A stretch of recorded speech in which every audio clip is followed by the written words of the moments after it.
If I were to tell you that we would have been taken down by the mighty Chicago Cubs in 2022 back in April, you would look at me as if I'm crazy. But today, folks, today, about an hour, maybe 20, 40, I don't know how long ago it was a few minutes ago, uh, that might have been it. The Phillies might have just experienced their death roll at the hands of the Chicago Cubs. The Phillies fall today 2-0, go 0-6 on the season to the Cubs, and could possibly find themselves out of the playoff picture at night's end. Good afternoon, everybody, and welcome back to the Phightins. I don't know if we call them the Phightins anymore, but the Phightins Phinal here on the Edge of Philly Sports with your boy Matty B. And yeah, I mean, wow. It's not very complicated, folks. It's really not. It's been the same thing since April. When you don't hit, when you're relying on the bottom of your lineup to produce all the contact runs and to get people in, and you get really good pitching, you're going to lose games like this, a lot of them. And the Phillies continue to do so this year, and at an epic, alarming pace. This has got 1964 feel to it, folks. And I wasn't even around 1964, but I hear all about it.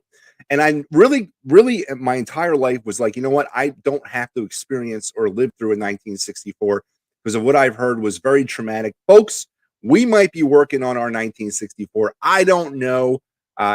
Obviously, the ball is still technically in our court, but we are definitely entering 1964 territory this season as the Phillies are sinking like a stone. As I mentioned tonight, there's a good possibility that when we rest our little heads down to sleep, the Philadelphia Phillies will be outside of the NL playoff picture for the first time since late June.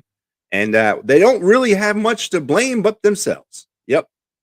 The lack of contact hitting, the lack of hitting, the lack of any kind of hitting that's not a home run has doomed this top-heavy, imbalanced ball club all season long.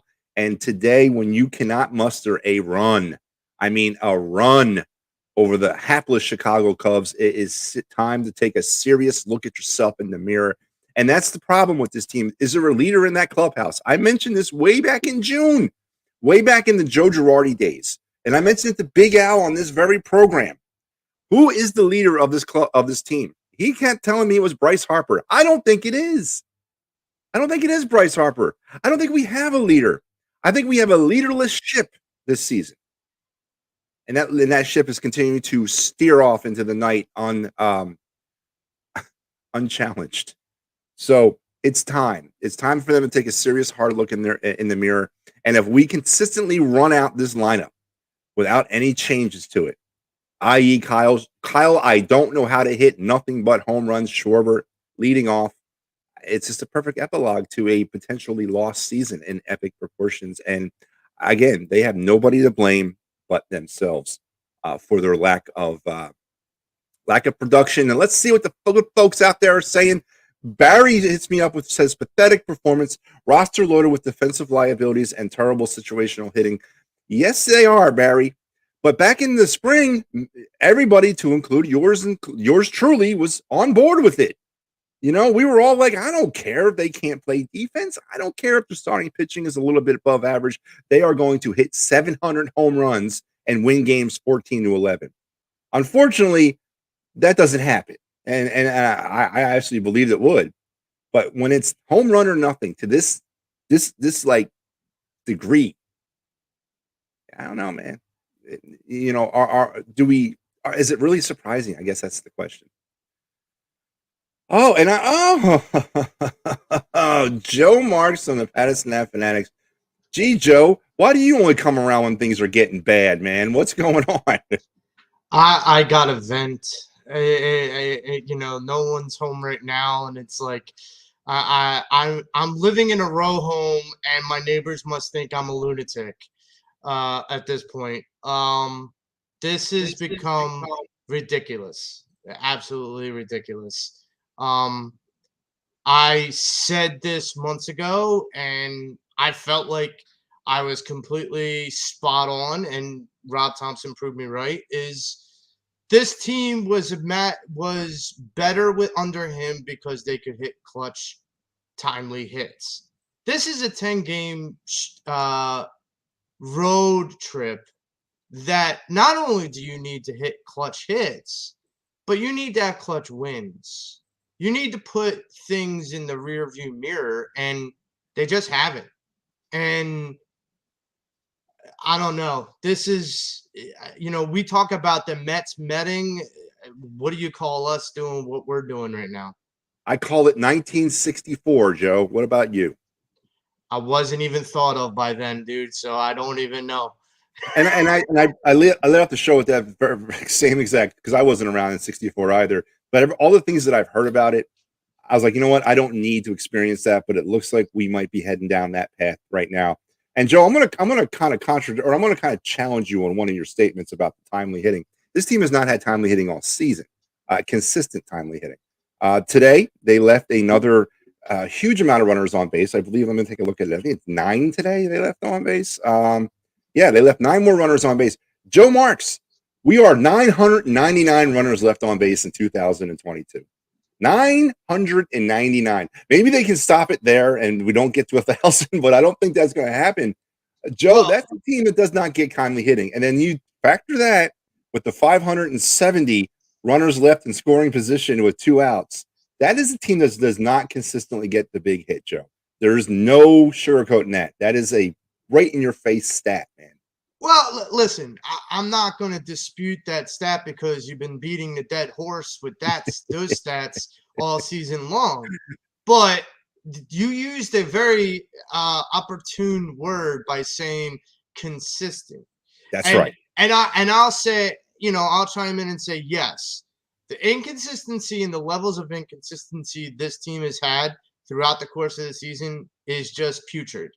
And I say it in that with that adjective because it's embarrassing and it should be embarrassing. I've heard the adage so many times this season, and it's not even from the guy who said it publicly, and that is we have to flush it. Why? You have every opportunity, 162 of them, to go out there and shine. You have stars on this team, not average guys, but you have these guys like Schwarber who are being, I've said this about other sports and other teams. Managers and coaches, the way that you can test or judge how good they are is the position they put their players in. And Schwarber, we've talked about this. He's not a leadoff hitter. He's just not.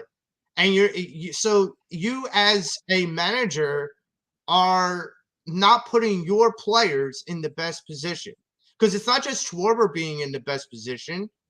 He's not in the best position at leadoff, but you're taking the bat out of someone else's hand that could be a more effective leadoff hitter. Yeah. And so it's a two-way kind of hit. And just, Matt, time after time after I come on this show and you tell me about all the runners in scoring position, and I just there's nothing you could. That's an embarrassment. And Joey Sheeran said this last night, and I don't tend to agree with Joey very often, but I don't think the Phillies deserve to go to the postseason. Yeah, I'm starting to believe that too. I'm starting to think that too. Yeah, listen, I bring that stat up. The 2 runners left in scoring position stat. There's no way that they're not going to get them all home. That's not happening. But when you look at those numbers and let's take a look at the 1,000 left on base. You half that, Joe. You just half that. 5. Hell, we quarter that. It's 250. I mean, that's more. That's 250 extra runs. That's I can live with that. I could live with that, but 1,000's too much. I don't care what era of baseball we're in. You leave 1,000 runners on base, and we're not even done with the season yet. We still got 6 games left? 7 more games. 7 games left. So they're going to go well over. They're going to hit. They probably won't get to 1,100, maybe, but still, it's going to be well over 1,000. And there's no era in baseball that's good. I don't care about analytics or any of that crap. Superhero 18 tells me above average pitching. Can you really say that about? Absolutely. Have you not been watching the same product I have? Yeah, have they had their Kingston down the road? Yeah, of course they've had.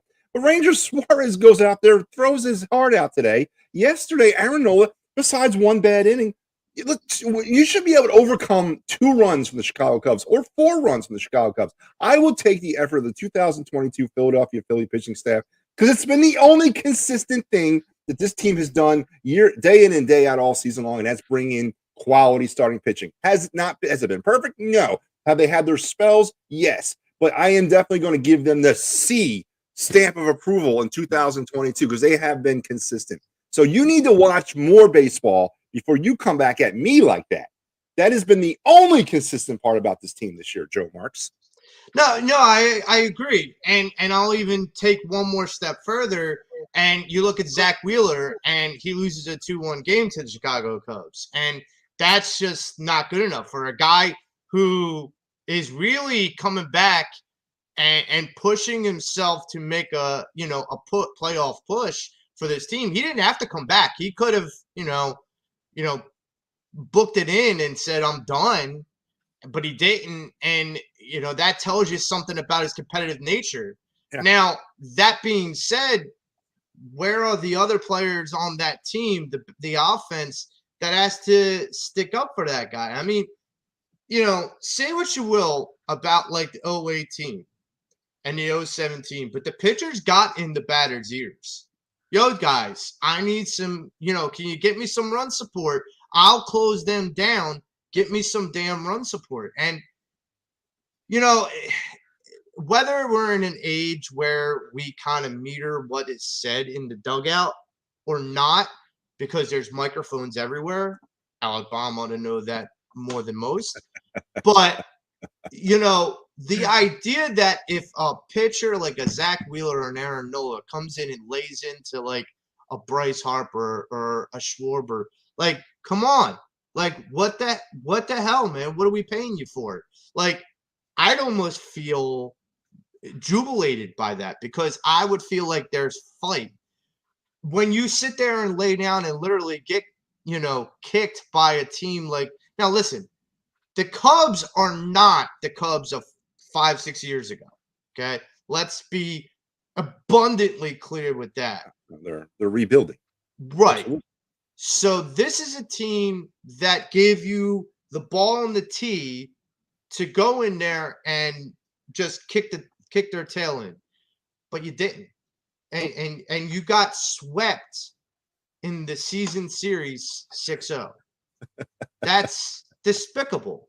I mean, I'm trying not to like raise my voice and blow out everybody's eardrums on the radio right now, including my neighbors. But it just, Matt, it just boggles my mind. Like I am trying to wrap my head around reason with this team, and there isn't any. So you got to walk me back off the ledge here because I'm trying to understand.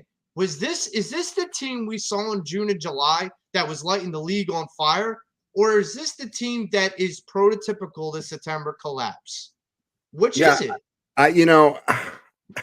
Again, Joe, I'm seeing this thing a little bit differently than you have because I've watched a lot of Phillies baseball, and I want to backtrack though. Before I answer that question, I want to go back to something you said that actually Sean Kilran is asking a question: do we stick with Thompson or maybe go with Mattingly or Madden or in a different direction next season with the manager?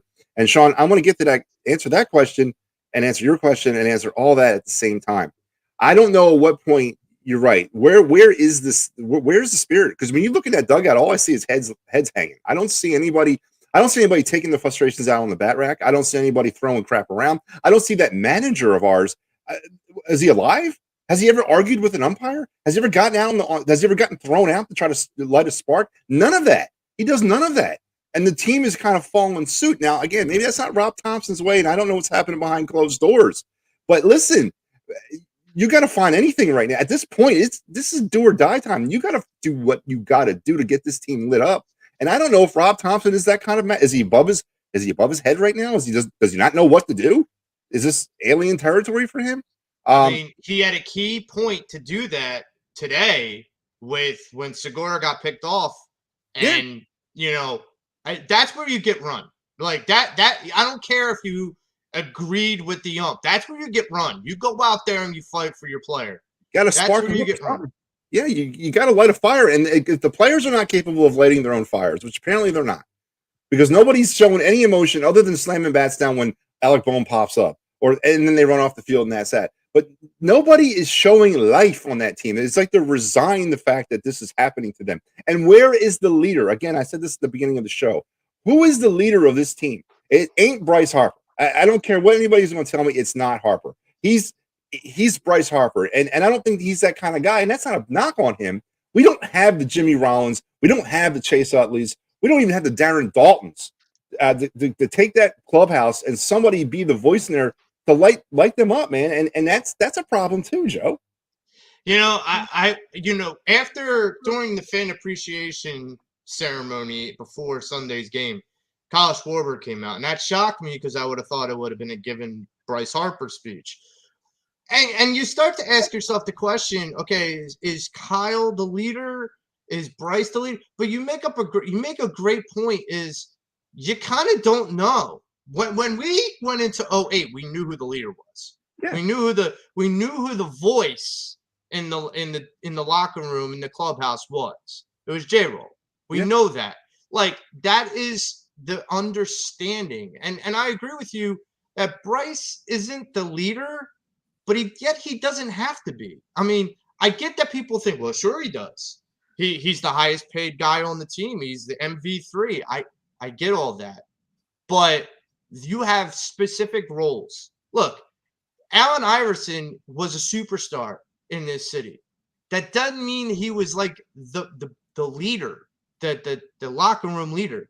Claude Giroux wore the damn C on his chest, and he damn sure wasn't a leader. No, I agree. But so, I mean, you can't sit there and pin that C on Bryce's chest because he hasn't chosen to do that himself.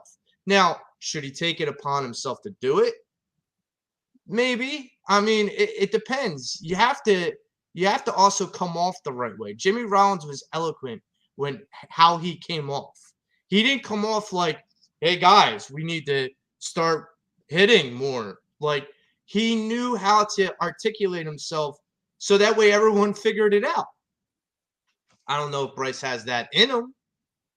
Bryce just seems like he's a man that just goes about his business, goes in and does what Nick Castellanos said he would do, and that is hit baseballs. Yep. And so to answer your question about, is this a September collapse, or is this what? Is this just kind of what this is? Or, I mean, I don't know, because they got really hot at one point. They were hitting balls out of the park at epic paces at one point. What? They've had 4 games where they've hit 5 or more home runs in a game. That's crazy. They got themselves up to 20 games over 500, which was great. But then since that August 28th game, and I keep going back to this thing too, August 28th against the Pirates, which was that 5-0 game they lost before heading to Arizona and San Francisco, the Phillies have gone 11-17 since then, to include that game against the Pirates. So I don't know. It sure as hell looks like a September collapse. to give you a stat, and this is why I bring that question up, to give you a stat that I heard during the telecast is, since 2018, the Phillies in September, the month of September, 25 games under 500. Yeah, it's horrible. But listen, is that attributed to the roster breaking down? Is that contributed to the manager not knowing how to manage in different tempoed baseball? Because you got all kinds of things happening in September that not necessarily happening throughout the year. You got teams playing spoiler. You got teams you got basically a playoff game every night. It should be, at least. And maybe the intensity is amped up a little bit more. It seems like the Phillies are still treating this game like it's June 8th. You know, I don't know, but you're right. Something's got to give. And Superhero 18 hits me back up. Come back at you. It was just a question. There are going to be games where the offense isn't clicking, and in those games, has the defense carried us. Listen, Superhero 18, I apologize if I offended you, but the defense has been a lot better under Rob Thompson. A lot better under Rob Thompson. They have committed half the errors in 100 and some odd games than they did with Joe Girardi. So I'm going to say the defense improved. And to tell me that the offense doesn't click in some games is an absolute fact. That's not what baseball is. But if you look at this team inside the numbers, if you look at what this team has done, if you go back and look through tape, you're going to see a lot of these types of scenarios. First two runners get on, nobody out, they don't score anything. But strike out, ground out, pop up or something. You're going to see a lot of that, more than you should from a Major League Baseball team in 1 year. So that's all I'm trying to say. But you're right. If I offended you, if I made you mad, I'm sorry. But it's getting kind of frustrating here Oh yeah, on this end. yeah, and to even chime in, and I'll ask you because you've seen a lot of baseball, Matt. There's got to be, like in sports, there's strategy. So if you're going Yeah. to score, there's strategy. So in baseball, why is it seems so difficult, at least for the Phillies? I'm not going to put all the MLB clubs in the same boat, but why is it so difficult for when they're in that position with first and second and no outs? How come it's like so difficult with all the strategy that's out there? How come it's so difficult for them to score? Well, I think a lot of I think you can kind of, in the Phillies case, walk the dog to a couple of different reasons. One, and I'll take Brandon Marsh the other night, or was it last night? He tries to lay down a bunt. What you're doing bunting with first and second, nobody out, and why you're bunting, I don't know. I don't understand that bunt call at that time, but he couldn't execute it. He popped up. All right. So that changes the dimension of the inning. That changes the way the pitcher is going to attack the next batter. Because now you got first and second with one out, potential double play. Right. So that changes the pitcher's mode of way he's going to attack. The other one has been the over aggressive swinging when there's runners on with nobody out. And they're swinging at everything that's in the ground, that's up. They're a very undisciplined team at the plate. Again, pitchers know that after a while. There's tendencies on these teams. There's tape to watch. They know that the Phillies are up there trying to make it 3-0 or 4-0 with one swing of the bat. So the pitcher's going to throw some junk up there with a lot of movement and hope to God they chase, which they normally do. That's my opinion about that. Yeah, and I mean, Ruben Amaro said that today the guy that was on the mound for the Cubs had struggled the last couple of games, and they made him look like he was an all-star. Yep. And I think it had a lot to do with that. And Ruben said this. It seems like every time the Phillies were up, every batter seemed like they were down 0-2 really quickly. Yeah. Yeah. I got minor league pitching, minor league pitchers having career years against us. Dumb baseball players, I tell you. Yeah, they have been. This is from Roddy Poo. I agree. You know, we've been playing down to a lot of our competition this year, and as Joe mentioned, we're now 0-6 against the Cubs. Thankfully, there's no tiebreaker in play there because the Cubs are 20 some odd games under 500. But he's right. We have played way down to our competition, and we haven't really risen up against the competition that stands in front of us either. It's been a very middle of the road, frustrating, let's beat up on the Nationals Marlins season for the Phillies. And thankfully, though, the Nationals are right next. So maybe we can get this thing going in the right direction here tomorrow. Sean Kilran says there's no guys on this team that have fire or the voice like Rollins. I hope it would have been Schwarber, but we haven't seen anything. I would also hope it would have been Nick Castellanos. I don't see Nick Castellanos as a leader at all. I think Nick Castellanos cares about Nick Castellanos, and that's about it. That's all I've ever. Probably should, and he probably should. Yeah. So Schwarber would, I guess, be the one candidate for that job as leader of this team. But again, when you look at Schwarber, he's got his own problems right now. I mean, he's got his own issues. And is it Schwarber why he's still batting in leadoff, or is it Rob Thompson? Is he the one saying he don't want to come out of that spot? And is Rob Thompson relenting? Or is Rob Thompson really thinking that there's something going to flick, some switch is going to go off over the next 7 games that's going to validate his leading off all season long? Well, you got to ask yourself, okay, if you're Kyle Schwarber and you're telling Rob Thompson, hey, I want to stay in the one hole, I want to keep leading off. You're Rob Thompson. You're the manager. You're interim or not, you are the manager. You're the boss. So whether he likes it or not, and, you know, we talk about the comparison with 08. Like Charlie Manuel, he knew he was the boss. Like that's one of the reasons why, like when he cracked the whip, people listened and they understood it. That's one of the reasons why they called him Uncle Charlie, is because they respected him not only because of the person he was, but the respect he demanded. And like you said, Rob Thompson, he's garnered some respect because of the work he's done. Don't get me wrong. But when this is the time of the year that either the superstars shine or the flowers wilt. And right now, Rob Thompson's a flower and he's wilting. You know, the biggest thing about I heard coming out of Girardi into Thompson was Thompson's more of a personality. He can relate more to his players, and Girardi was more of a dictator. That's kind of what I've kind of understood all this thing how it went down. Is perhaps Thompson too relatable to the players? Is he allowing the players run the team to the point where they're picking the lineup? Or is Howie Roseman down there picking the lineup every night? I mean, who's down there coming up with the lineup every night? Because honestly, whoever it is, they probably need to get fired because we have not tried anything new with the exception of moving Brandon Marsh up the 5 hole, which whose idea that was, I don't know. That was a mistake. I mean, Brandon Marsh is not a 5 hitter in any universe of baseball. Right. So something needs to change, man. Either way, something needs to change. Joe, let's get into the line real quick because we're running out of time. We haven't even talked about this nightmare. The Phillies would finish the day with no runs on 6 hits. The Cubs 2 runs on 7 hits, no errors, even though Brandon Marsh should have been charged an error. The scoring went down. It started in the bottom of the first. Patrick Wisdom would double in Suzuki to make it 1-0 Cubs. That score would stay till the bottom of the 5th, where Ian Happ would knock in Suzuki to make it 2-0. And folks, that's how you have it. 2-0 Cubs. That was all the scoring was required on the individual offensive side for the Phillies. Kyle Schwarber, 0 for 2, 2 walks and a strikeout. He left one more runner on base. His batting average is now sunk to the illustrious 212 mark. Rhys Hoskins, 0 for 3. I don't know if he's slumping. He was pulling himself out of it, but now you started again. So I don't know what's going on. Bryce Harper had himself a decent day, a really good day, 3 for 4. JT, here we go. Right back into his slump, 0 for 4. Alec Boehm, 0 for 4. Brandon Marsh, 0 for 4. Gene Segura, not 0 for 4. He was 1 for 4, folks. So he got himself a hit. Nick Maton, 1 for 3. Castellanos came on in a pinch hitting role and got a hit. He's 1 for 1. And that's the numbers for the Phillies offensively. Some standout numbers for the Cubs offensively. Well, let's go with Patrick Wisdom, who had himself a day, 2 for 3 with an RBI.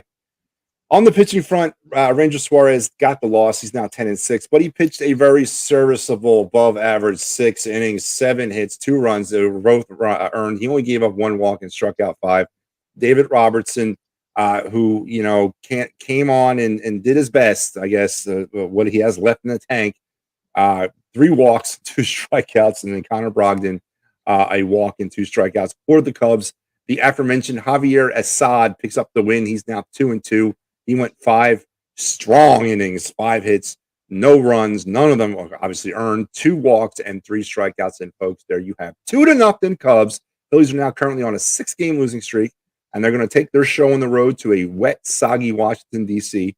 for a day-night doubleheader tomorrow, Joe. Try to get ahead of the Hurricane. Let's take a look at that matchup real quick because that's the only matchup they've announced pitchers for. In the early game, the 105 start, Noah Syndergaard, who's apparently been relieved of his Zach Wheeler duties, will get the nod. He's 9-10, 4-12 ERA. He'll be opposed by Eric Fiedel, who's 6-11 and a hefty 5.34 ERA. We don't know who the starters for the second game are because they're not announcing them. Joe Marks, I do want to ask you a question, though. There is a good chance that tonight, sometime around 11 o'clock Eastern PM, the Phillies will no longer be a playoff team. How do you feel about that? Incredibly disappointed. Incredibly disappointed. You know, if you played a final episode a month ago, you would have heard both me and you talking about, oh, there's a chance they could have the division. And now we're talking about the possibility of them not even making the playoffs. And, you know, this is their bed. They have to lay in it. And unfortunately, like, it's not going to be made up in one fell swoop. It could have if they would have taken this series. But now you have to worry about taking 3 out of 4 in Washington, and you better hope that Milwaukee flames out big time. And listen, as a little PSA, can we kick Ruben Amaro Jr. off the damn commentating thing? Because he's such a mush. He sits there after game 1 and says, well, you know, if we get into the Cubs bullpen, we'll really make damage. The guy today lasted 5 innings. We got into the bullpen all 3 games. and they completely shut us down. So Ruben, no, you were wrong. This is why you didn't get good enough pitchers for us outside of just trades. This is why you couldn't draft guys. You had Jesse Biddle and Carrasco and whatnot, and like it's just an indictment that he's a commentator. It's just an indictment. But I digress. Sean Kilran, you digress. Sean Kilran says it's 100% Thompson keeping Schwarber as the leadoff. I don't know. I don't know if it's 100%. I think it might be a little bit more of like 60-40. I don't know. When you're playing shitty, you either go to the minors to work out the kinks or you're benched. Even worse, getting cut. So, yeah, listen, and that bodes another thing. Okay, so you don't want to move Schwarber down in the lineup. Okay, you can sit him.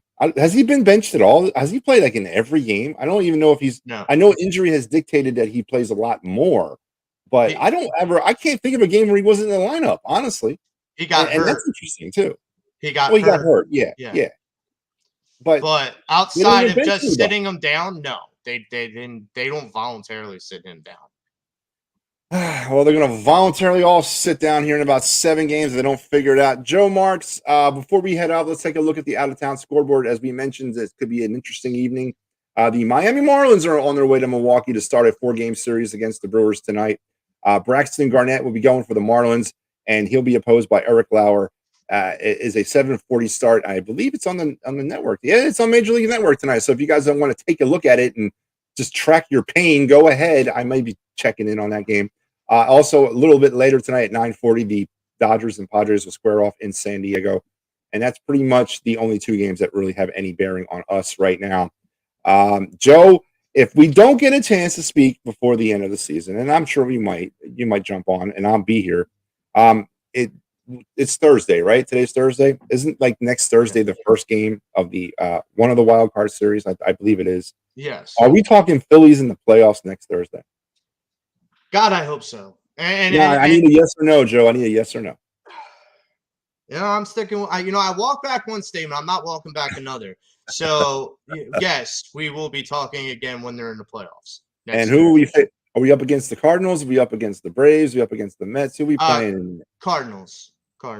I'm a firm believer we're going to have the Cardinals. And then if I heard this right from somebody on WIP, if we face the Cardinals the way that things are currently constructed, if we beat the Cardinals in that series, we would play either the Braves or the Mets the next series. Yes. Now, I do have a question for you. At what point, and this is an interesting managerial question. This is the last one, and we'll go. I promise everybody out there. I'll leave you guys with this brain teaser. At what point does Rob Thompson try to start stacking up his playoff rotation versus pushing all the buttons to try to get to the playoffs? I mean, are we in a situation where he can't even think about that right now? He's got to get there.